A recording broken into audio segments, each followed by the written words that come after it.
1:6 ప్రకారం ఏంటంటే మనకి కట్టుబడులు ఎంతెంత మాలు కలపాలి ఏంటన్నది ఈ పద్ధతిలో మనం రేషియో తీసుకుంటాం.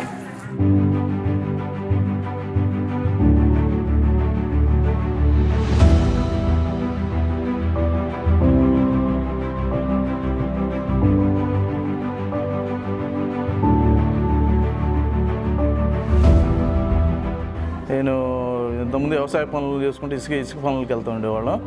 ఇక్కడ సిఆర్డీ వాళ్ళు ఎన్ఎస్ఏ ద్వారా స్కిల్ డెవలప్మెంట్ పెట్టి టాపీ పని నేర్పిస్తున్నారని చెప్పి తెలిసినందువల్ల నేను ఇక్కడికి రావడం జరిగింది. ఇక్కడికి వచ్చిన తర్వాత ఈ టాపీ పని నేర్చుకోవడం వల్ల నాకు చాలా అభివృద్ధి బాగా ఉంది.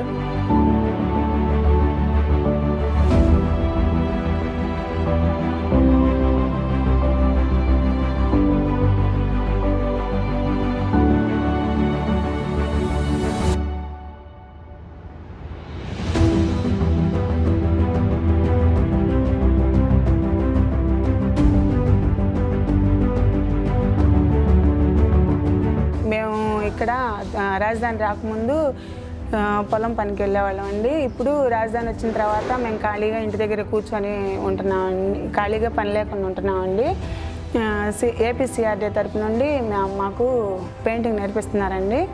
మాకు వచ్చిన సార్ కూడా బాగా నేర్పించడం, బాగా కలర్స్ బోర్డుల మీద వేయటం, డోర్స్ మీద వేయటం, అవన్నీ మాకు సార్ బాగా నేర్పించారండి. దీంతో మనం చేయగలుగుతాం.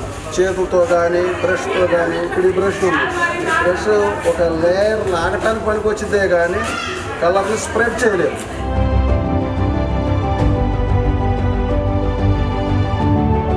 మాకు పెయింటింగ్ అంటే ఏంటో తెలియదండి. అందువల్ల మాకు సిఆర్డిఏ వాళ్ళు ఒక స్కీమ్ని ఇచ్చారు. అందులో మాకు పెయింటింగ్ అనే క్లాస్లో మేము అవన్నీ నేర్చుకొని మేము మా భవిష్యత్తుని మా పిల్లల కోసం ఎలాగైనా ఉపయోగించుకునే శక్తిని మాకు ఇచ్చారు సిఆర్డీ ఆఫీస్ వాళ్ళు.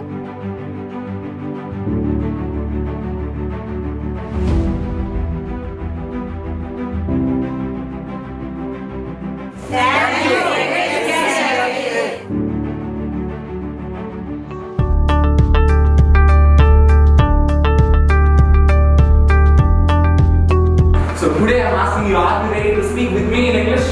Yes, sir.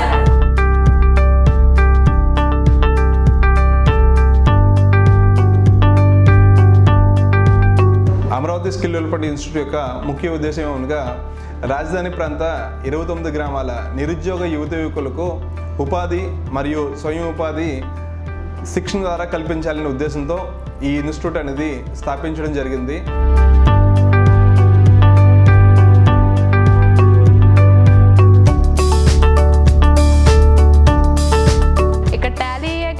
మనకి కమ్యూనికేషన్ స్కిల్స్, సాఫ్ట్ స్కిల్స్, ఇంకా మిగిలిన కోర్సులు కూడా చాలా నేర్పిస్తున్నారు.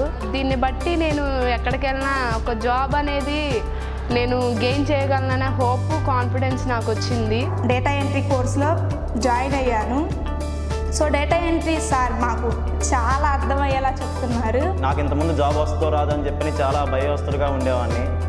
ఇప్పుడు వీళ్ళు ఇక్కడికి వచ్చి కంప్లీట్గా నేను కోర్స్ నేర్చుకోవటం వల్ల కంప్లీట్గా నాకు జాబ్ వస్తుందన్న విషయం మాత్రం నాకు క్లారిటీ వచ్చేసింది.